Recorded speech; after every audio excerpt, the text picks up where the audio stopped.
Hello, good afternoon. It's a little bit hot in here, so the windows are open. If there is any noise, you can have a mentioning that we have to close them.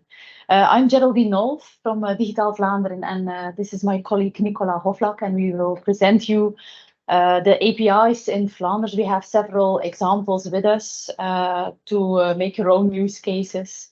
And of course, we will present you the Datavindplaats as well. The topics of today in this session are, of course, the one place where you can find data and APIs, because APIs are technology to exchange data, in fact, on a flow, a smoothly, safely way, and reliable. So that's for sure. Then we will show you how you can make your own data or APIs available, and that will be through metadata. So a pointer to the previous speaker, where they have already a lot in place. We will highlight a few examples for use cases of APIs built in Flanders, not only of our own Digital Vlaanderen, but also of partners. And then we will end up with some public services we offer as Digitaal Vlaanderen. So the Flemish government, and that's called datapublicatie, data publication. We translated my citizen profile, mijn burgerprofiel, and MAGDA, an acronym for the Flemish Service Integrator. So here we go. Yep, I'm going to start by presenting Datavindplaats, what it is. So when we started out with our Datavindplaats project, which is just a start, we're still working on it. We saw that we had a lot of different portals. We had a geo portal to find geodata APIs. We had an open data portal, and it was unclear for you as a user if you wanted to know what existed from the Flemish government or even outside of Flemish government. You didn't really know what existed. While we from the Flemish government, we are an authentic source for a lot of forms of data. There is a lot available, a lot that is usable, but people didn't find it. So we wanted to start to build something that gave an answer to the question, if I want to know something about a certain area, if something exists that I can use in my application or to solve a problem I'm having, where do I go? The answer to that is Datavindplaats, of course, or we hope it should be, but also the other way around. When a government wants to publish its own data sets, its own APIs, we saw a lot of governments creating their own portal, their own site, to their own developer portal. And we wanted to also make that clearer. Okay, we have a Flemish portal. Let's bundle it up so you don't have to rebuild everything yourself. You can reuse what we've already done. So this is then the icon we generally use to give a broad overview of Datavindplaats, which doesn't have an English term. We're the Flemish government. We don't translate anything in English. So, but informally we use Data Finder, but unfortunately the site itself isn't in English. Maybe in the future. So what we started out with was consolidating different portals that we from Digital Flanders already had. So we had an open data portal where everybody could publish the Flemish open data they had. Statistics, other forms of open data were available on the Flemish open data portal. This no longer exists and is part of Datavindplaats. Next to that, we have Geopunt, which is probably the most visited Flemish site, I think, where you can find all the geospatial data and information that is available. Traffic jams, the actual streets, buildings are all available on there. It had its own catalog to show you which data and APIs were used to make everything visible on the portal. So you can actually integrate that in your own application. Everything that's visible in Geopunt is also you can also integrate that in your own application. There was already overlap between the two, so we had duplicate detail pages. So we also bundled that in Datavindplaats.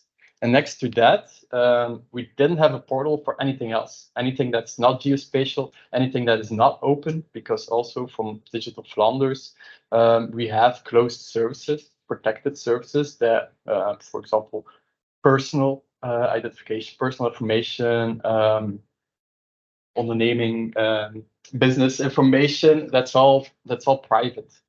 That can't be open data, at least not all forms. But we do have services that disclose that if you have the authentication or authority to get that information. But that was documented nowhere, so we also included it in here. So this is now our one portal where we want to consolidate all data and APIs that exist within Flemish governments. So today we started with our homework. So we have gathered all the public data that we were aware of and the APIs that expose data in that one Datavindplaats. We base everything on the principle that you only have to describe it once. I wasn't in the previous talk, but it was about metadata here, but we'll discuss that. You have your data, you have your API, and then you have metadata describing that data and API. And it's based on that we build up the Datavindplaats. So we do ask if you add a data set or an API that you fill in the metadata describing the data set and API properly. Because the better you fill it in, the more user-friendly we can put it on our portal, and the more people discover that it exists. Anyway, so we saw that people were describing their metadata on different places. We start from the principle you only describe it once, and then we make sure it gets to all the right places. Because if you describe something in Datavindplaats, it doesn't stay in Datavindplaats. So while we focus on a user-friendly catalog for Flanders, there's also a Belgian portal. Yeah, our country is a bit complex, and then you have a European portal. But we don't want to ask data providers, API providers, to start describing it everywhere. So once you put it in here, we make sure it gets to all the right places, but we'll get to that in a later slide as well. So we have a portal, Datavindplaats. That's the most used, of course. If you type in Datavindplaats, you get to it. And the idea is that we hide a bit all the technical information because metadata historically has a lot of technical information. We try to just show the generic set to make it usable, but I'll show that shortly as well. But there's also an API. So if you search for Datavindplaats within Datavindplaats, you will find the Datavindplaats API. That's a lot of Datavindplaats, but anyway, if you want to integrate that catalog in your own application, you want to have a subset, it's also starting again from describe it in here, and then we'll make sure that you have an API to get it out again. So even in the future, we have our front that can be reusable web components, so you don't have to build your own catalogs. Should you still want to integrate it in your own website because this isn't enough? For example, you want to show some more technical information for your own portal, you could do that still built on this API. It's also an open API, so it's freely available. Next to that, what is also new by adding those closed services is that we're now open to private data as well. So before we limited ourselves a bit to government data and API, private companies could also now put their APIs on Datavindplaats. We still have to work out the process for that, but we are open to it. So we want to make this one search engine for all the data and APIs living in Flanders. All right. So what does this all lead to? Probably already heard of the FAIR principle, but we have a lot of data, so we all consolidate it in one go and one catalog. Not all that data is up to the same quality standards. There's some historical data. They're sometimes 10 years old. We also want to make sure that that becomes a bit more visible and what is the best data sets, what is the best API sets. But we started, so we want to end up with FAIR data, FAIR APIs. So it has to be findable. So that's Datavindplaats, accessible. You can actually reach the data that we're finding, interoperable, ties in with standards. We do have some standardization programs as well within Digital Flanders, where we make sure that data is actually operating on a standard. We now have a couple, which we'll sample a bit later on, but we're trying to simplify voice.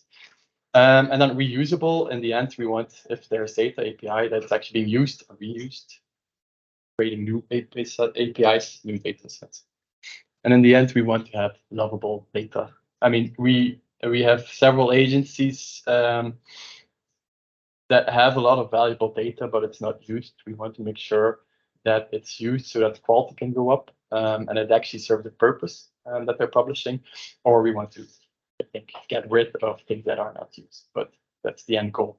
All right, maybe I'll jump into Datavindplaats for a second to show you. It was already open. So yeah, I always say it's a simple catalog, so it's not fancy in that sense, but we really focus on the contents. So let me think. For example, Basiskaart is our base map, which is probably our most used data set that we have. So you can already see here there are actual APIs popping up, WMS, to get the base map of Flanders, so you can use that in your application. This is also something, and a lot of these things are used in applications like Waze. OpenStreetMap uses this to pull in the base map of Flanders. If something changes, that they also have those changes in their system. We have a tight integration with our other portals, like GeoPunt is still a viewer, so any geographical data you can actually view in GeoPunt as well. So you can also see, okay, this is a web service, but underneath it actually discloses a data set. So that's the principle we have sometimes, because we can have a data set and 10 types of APIs and different technology that discloses the same data. So if I jump to this one, so if you're wondering what this is for, if you speak Dutch, it's a grootschalig referentiebestand, which I'm not really going to translate. Large scale reference file. Okay, so I did translate it. So it looks like this, but you can also, if it's available, you could also directly download it. So on this portal, it's not only APIs, but they're also downloadable files. Sometimes they're very, they have a large, high quality. Like this one is a pretty standard format, a shapefile or GML in the geospatial world, but it could as well be a CSV or even an Excel file. We're not too discriminating. What we want to make sure we capture that it exists, because it can still have value, but we will probably start indicating the quality level of what's in here. If I jump to, for example, laadpunten. So this is another recent one. So these are charging stations for electrical vehicles. So it's also something that will get more popular going forward. You can actually, another service that you can view on geopunt, which I'm going to open now.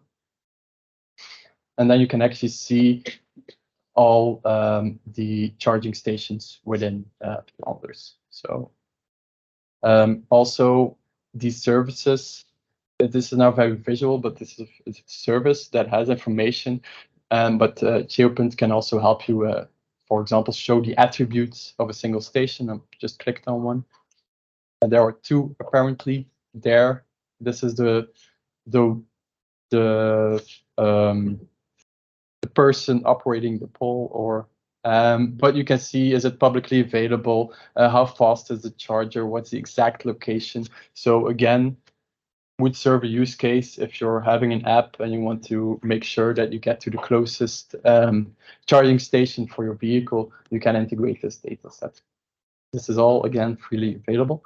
On geopunt, just to show you everything that you can add on geopunt. So we have different teams, culture, energy. Let me take maybe energy. So there's a heat map that, for example, let me see. So that captured how much energy is being used in a specific street or site. So for businesses and for residences, again, something you can use in the current context. And you can see, okay, this street, this house uses about this energy amount to be able to heat during that year. Anyway, this is a data set, but if you click on this eye, you can again find it on Datavindplaats. So for more info, and then you can actually get the web service behind this, so you can again integrate it in your own application. So just trying to say, Geopunt is a very visual way to see what is available, at least the geospatial content, and to start using it yourself. There are several base maps as well. You can see here you have the standard one, but you also have the gray one, which we tend to use in our applications. And we even have aerial pictures. So you can build your entire Google Maps. We kind of did here without routing, but even with more functionality based on all that free data. All right. So going back to the catalog, what else could you find here? So you can filter on APIs and data sets. We have 499 APIs. Would be nice if somebody would add the 500. So up to you guys. Let me see what else. So maybe just to indicate, yeah, we also have less quality sometimes, like we have statistics, which serves a purpose. It's not a service, it's simple raw data, but we can then try to capture everything here. So know it exists, and you can definitely find nice things here. All right, we added some screenshots. Should the internet not work or the demo crash, which tends to happen in a live event, but it was okay now. So currently it's all provided by Flemish and local governments. There's no federal data in here, no Brussels data or limited, no private data yet, but we are exploring ways to gather more and more in this portal. Maybe just close. So that's the front. So everything you see in there is also available through an API. I didn't show that, but you can search for Datavindplaats. You'll have to believe me. But what's the high-level architecture? So those web clients, which I just goes to the site. We tend to try to keep it simple and usable, that you can view it visually, but you will be able to copy the endpoint for a specific API in there as well. Then the API clients also mentioned that's that API also open service that consolidates all that information in one model, so it's easy usable. We use it ourselves for the front. And then in the back, where all that metadata lives for that catalog can come from different sources, but we also centralize that within one information catalog, we call it. And that is built on open source software called GeoNetwork, has its own API. But I'll leave it now to Geraldine. She is the product owner of the information catalog, so she will be able to explain better. Yeah. Correct. And so we use a lot of standards in that back office. We have ISO Inspire for the real geospatial things, and we have the DCAT standards for all the generic and closed data and APIs. All right. What is metadata for anyone who doesn't know? It's in the context of an API and a data set that you have to create metadata, because that's like a prescription with a leaflet. There you find the info, who was creating it, why, what can you do with it, what can't you do with that. So yeah, all the information anyone could want to know about the data or the API should be there already, so that you have less calls, less emails, etc. And yeah, how far it could be self-service, the better, of course. The automated processes like the APIs we create in Digitaal Vlaanderen, we harvest them into metadata, so that's a real automated process, and we don't have to do it twice from there to read out the get capabilities documents, the visuals, etc. So these are the real questions that you have to fulfill. What is it? Where is it? The format, etc. And it has also functions, so that you know that you can enrich the data. Is it reusable or not? What is the quality of it? Is it a good base registry, or is it not that valuable? It's of course findable, but yeah, you have to make it a real process, and all the time better and better. And now we have best practices where we say, okay, you have data on your own as an organization, but you have to release a product to your public.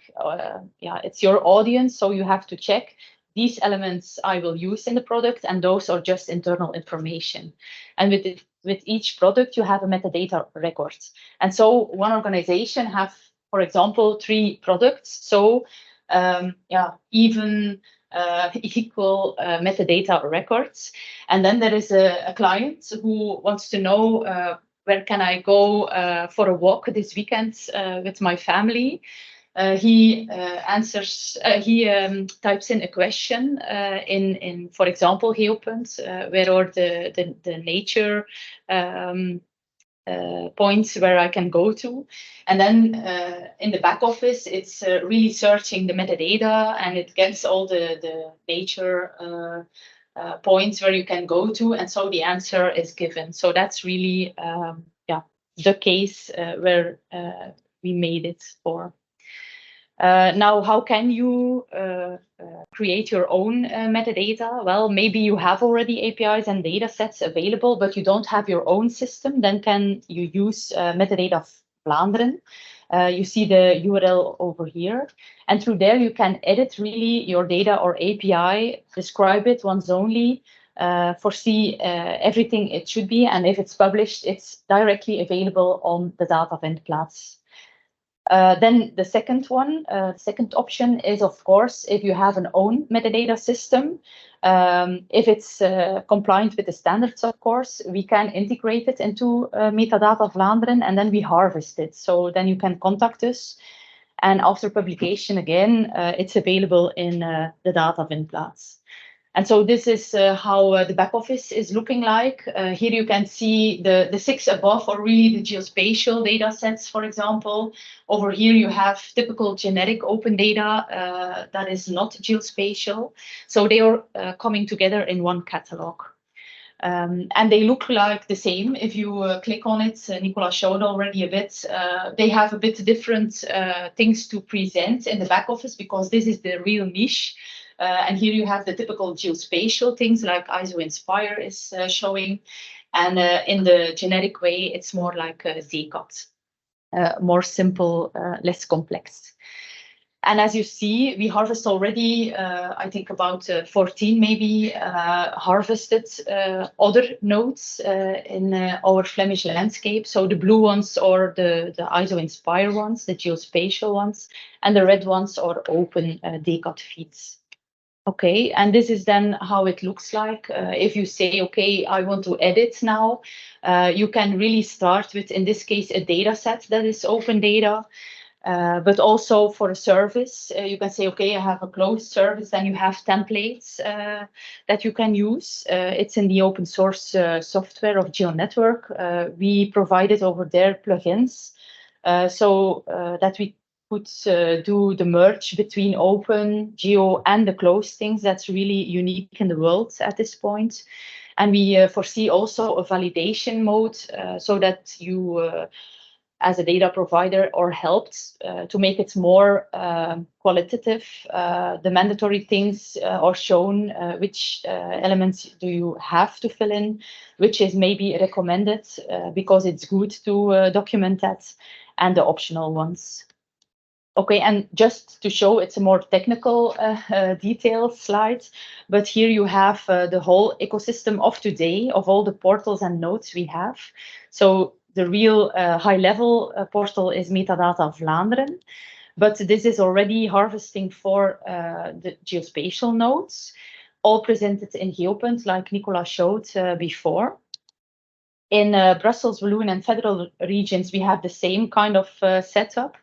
There is no Belgian node, but all of it through Metadata Vlaanderen that is needed for the regulation of the Inspire directive is then automatically harvested through there too. So you documented it only once in the DSE node, for example, and it's already 2 times published. Then the open data came along. So then already we had 7 nodes extra.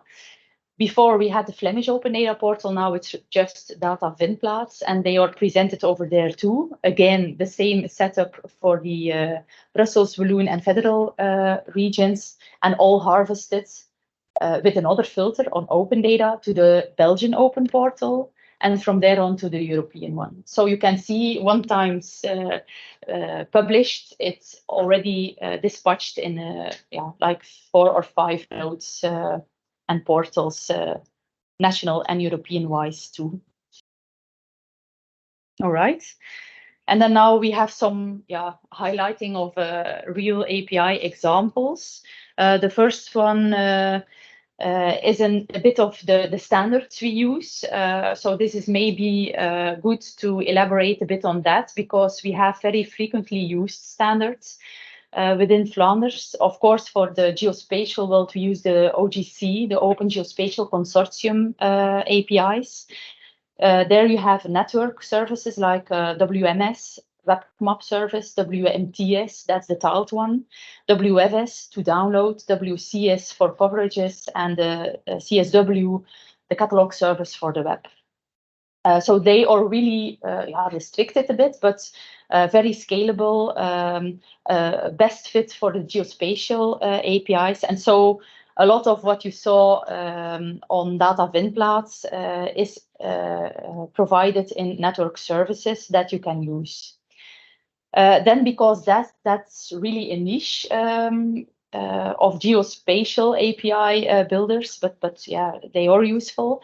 They're created a new RESTful API way to be more like getting out of its niche and doing more the easy API building that the generic API builders are used to. So there you have then the OGC API features, so really to download again, or the coverages for the TIFFs and the images.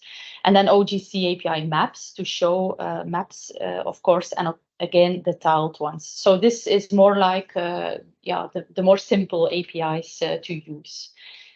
So that's the first block. And then 2 more frequently used standards, the REST hypermedia standards. Oslo is a program, open standards for linked organizations. And so what we do in that program is really to bring stakeholders together and to make a consensus and agreements on how we should do and how we will do. And so we do this for a lot of data models, so that if you say, okay, it's a data set about tables, that everybody sees, okay, what is a table, its definition, how should you describe, etc. But we do this for APIs as well. And so we call that the hypermedia standard. And so everybody in Flanders that is creating an API can use this standard. It's a generic one, and it's saying a lot of things you can do and should do. And for example, also create metadata next to it. And then the last one, LDIS, in a few minutes we will give an example of this too, is linked data event streams. Also went through the Oslo program with the stakeholders to get a consensus and agreement on how we should do that.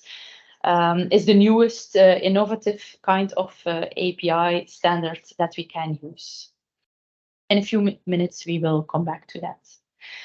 All right, the first real example I have from everything I called, maybe an example, is a web map service. Nicolas showed already a bit around for real in the demo of Geopunt. So this is a service of Department Mobility and Public Works, and they localized every charging station. So this is really a service and an API you can use directly in your clients. If you have to build something for electric vehicles, then you can build in your client application as well. So all the QR codes or on the leaflets, we have them over here, and you can certainly check in a bit later too. Then we have the geolocation service as another example. This is a RESTful API. You don't have to build your own address lists anymore. You shouldn't do, because we have a base register of addresses. And so you can find and position and localize addresses on the map. You get suggestions to find valid addresses, for example, but you also can convert them into the real formatted addresses and get their spatial coordinates. So then you have really that address, and your shop where you have to build a client for can have the real location, and if you have to send a package, it will be addressed correctly. And the thing is, it's one queryable source, but combining, for example, the Flemish data source, the base register of the addresses, and the Urbis Brussels data source. So then you have both of them as a very qualitative source for applications. All right. Nicolas showed this already a bit in Geopunt 2. So that's a base map of Flanders, the basiskaart, or GRB with an acronym. It's the large-scale reference map of Flanders. And this is an OGC API feature. So they are the newest RESTful APIs getting out of the niche. So on the right-hand side, you see the page where you come if you have the OGC API features. And there you have an API definition. And then you can see on the left-hand side the Swagger documentation with all the calls you can make to query that base map, for example. Then you have in the middle the collections, and there you see below, because that base map has a lot of features, a lot of objects. So you have, for example, all the info about the parcels. So if you have to build a client with parcels, then you can use this one. And because it's a feature service, you can download them and use them in your own application. So again, really using the base registry of Flanders, so very qualitative data to filter, to download, but also to show. And you saw already what Nicolas had in his demo. We have it in colors, but also in gray available. If you have to build smart applications with smart data, this is a very valuable source to present your whatever objects you're collecting on that base map, so that you can localize it. There are selections combined with aerial photos, combined with street maps, etc. So really a good one to reuse, also open data. And it's a web map service or the tiled version. So the tiled version is really a cached one, so it's very fast that it's loaded then. Then we have the height profile, for example, an example of a web coverage service. So coverage is for images. And here you can see it's in the area of Kluisbergen-Ronse, that if you have a line that is tracking from A to Z, it looks like a very short distance. But if you have bikers or hikers in your application, if you see then the height, there are a lot of slopes. So the distance could tell you it's about 10 minutes, but if you see all the slopes, I think it would be more.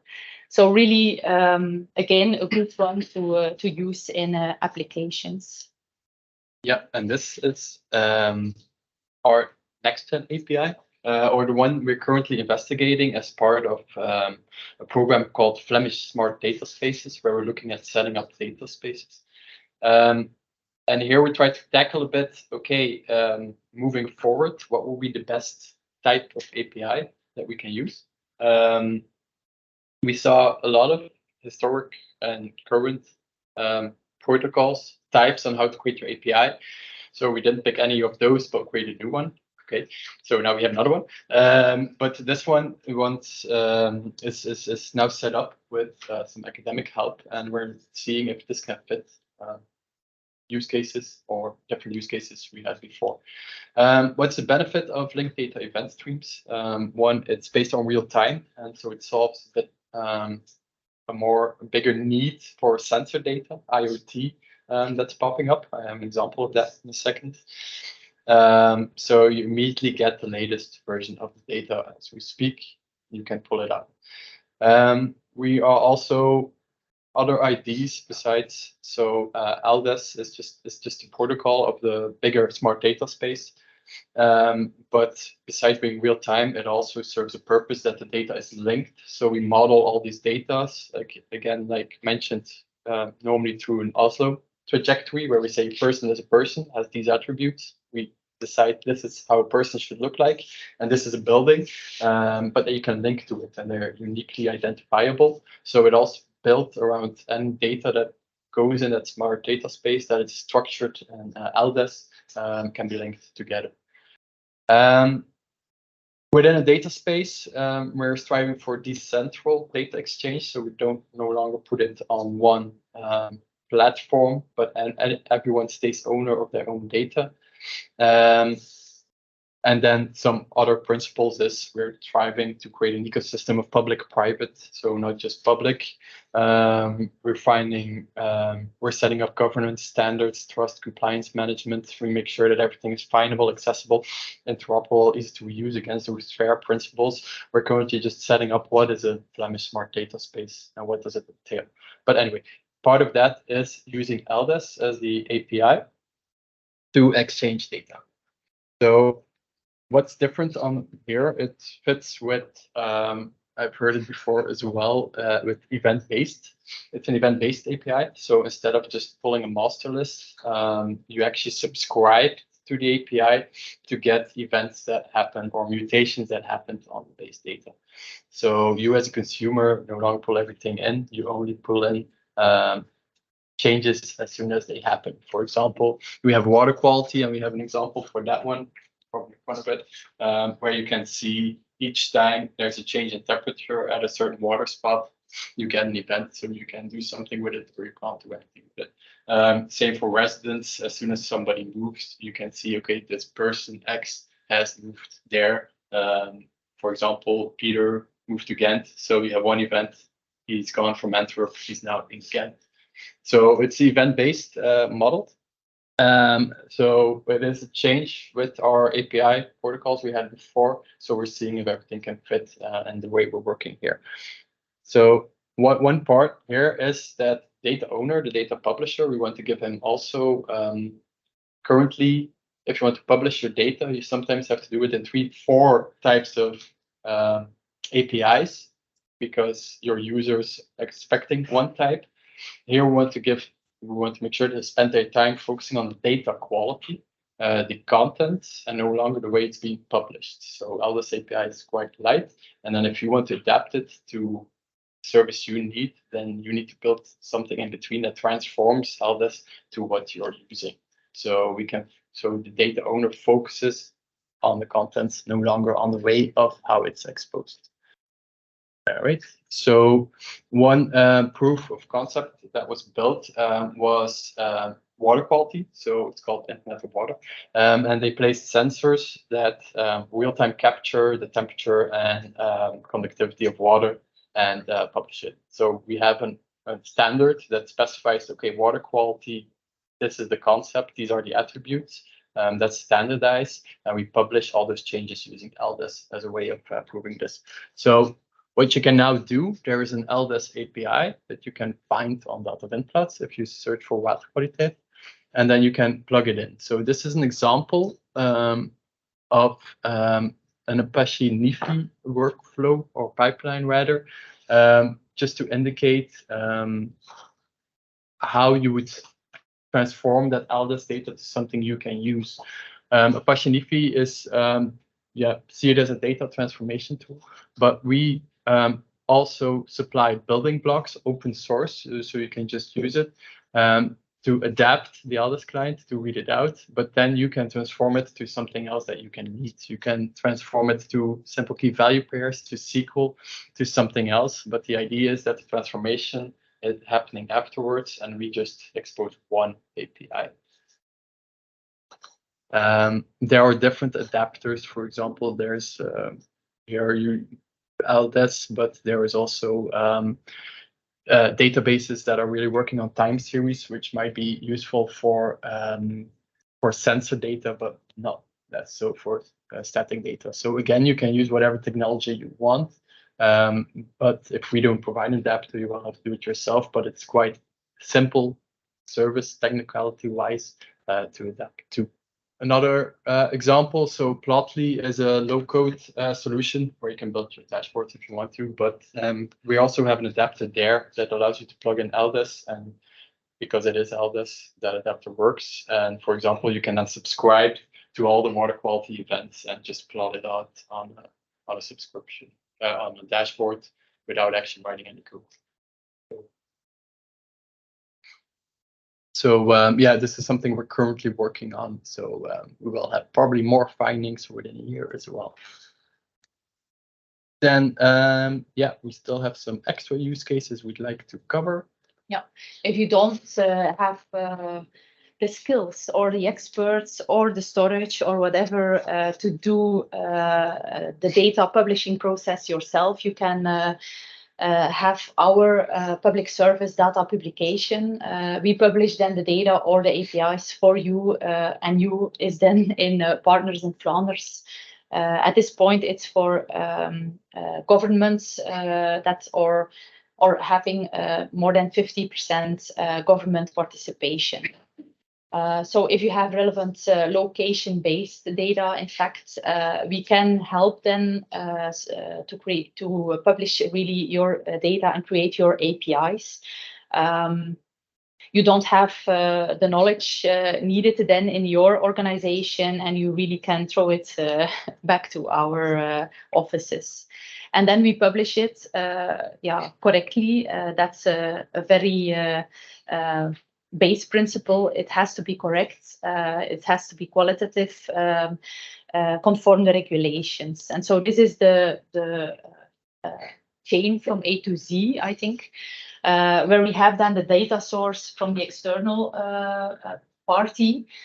We get it on Digital Vlaanderen offices, and we have a product development standardization process. We create some history processes on it, controlling things. We make the metadata, of course, so that it's available in the Datavindplaats, for example, and in GeoPunt if it's the geospatial world. We make downloads available. We make APIs, so all the network services, but of course the new RESTful APIs too. And then we have communication, support, and reporting. So it's available everywhere and dispatched to external portals as it needs to be. So this is an offering we have. And we have two more. The first one is the My Citizen profile.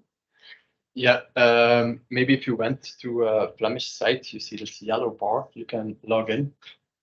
And you are logged in on several sites. It's just kind of part of My Citizen profile that you can get one central place where you find your data and where you link everything to. So currently there are still several sites. You have to, yeah, again, federal Flemish, of course, but you can have taxes, health information on a different site.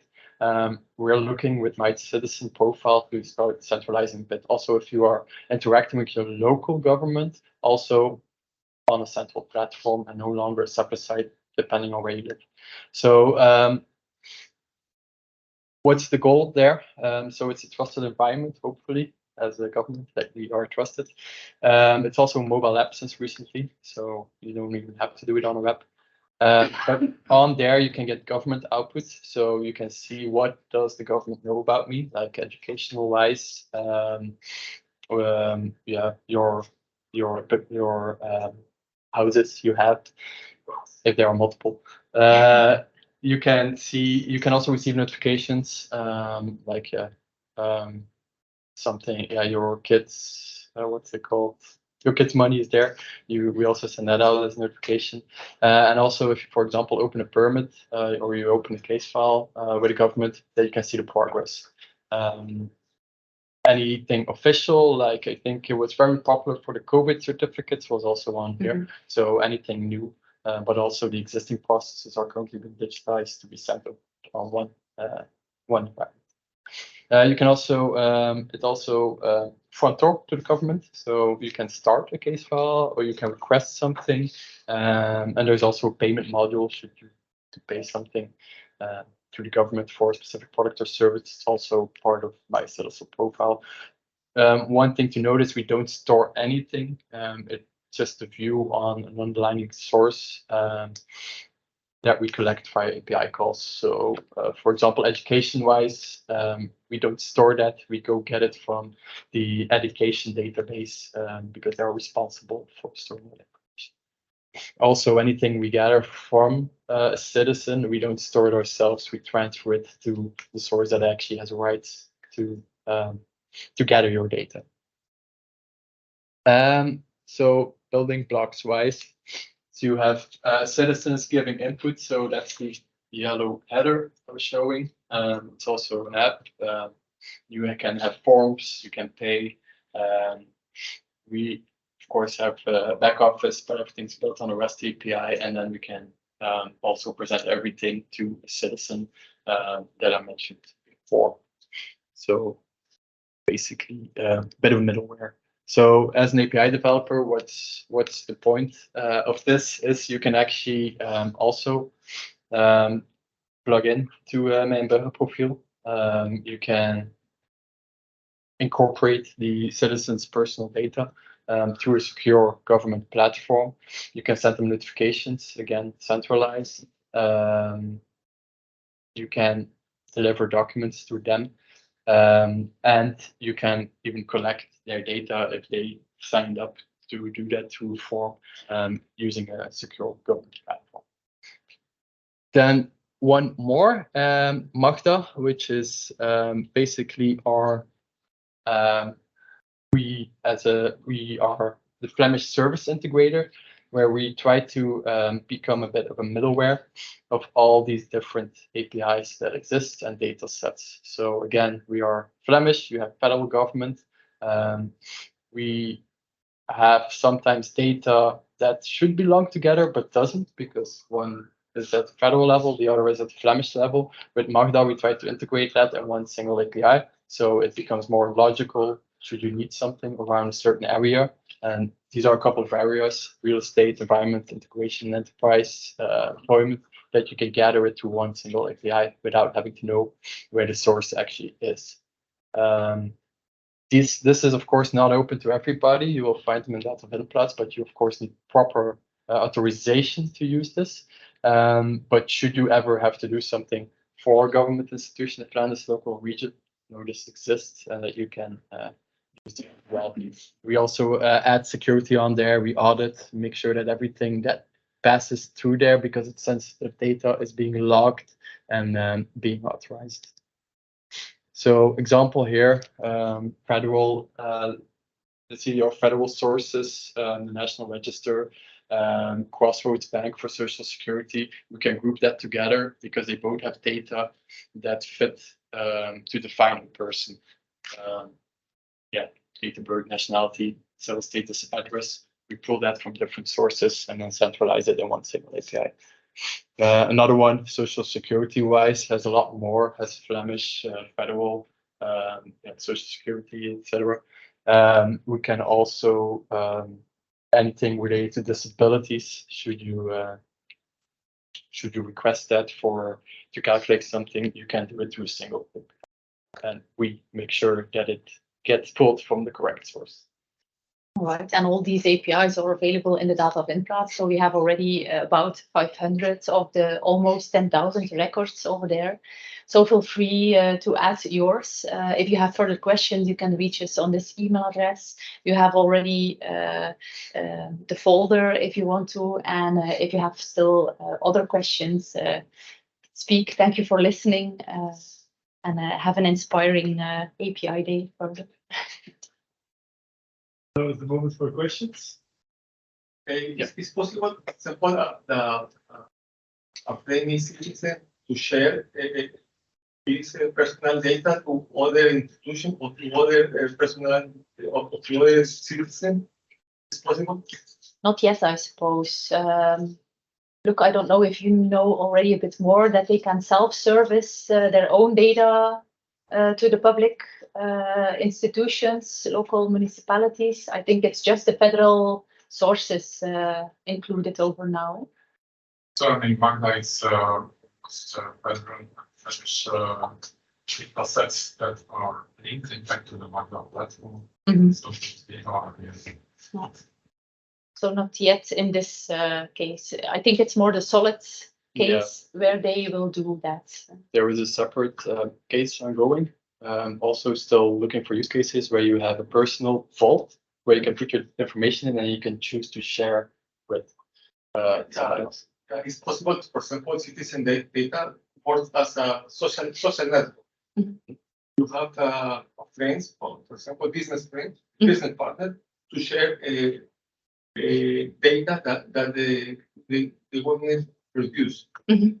Yeah, the solid case will answer that question indeed. Then you can choose what you want to share from yourself Yes. with others. Yeah, not all the person, not all the only specific item. Yeah. And revoke it afterwards if you think it's no longer necessary to share. This is just in the POC phase, I think. They're working on very specific use cases now. For example, sharing your address change with other parties. Yes. Yeah, so they can subscribe to that. Should you give grant access to that? In order to avoid it, to make the update to the service company. Yeah. Not there yet. Not yet. Okay. Are there other questions? Is there a way to subscribe to new APIs that are being added to the Datavindplaats? So I can see which new interesting APIs are being added every day. Good question. We'd like a more user-friendly way for that. We don't have it today. You do have the API which you can call. You have to create it yourself, and there is an RSS feed kind of support, but it's there. But it's not this way.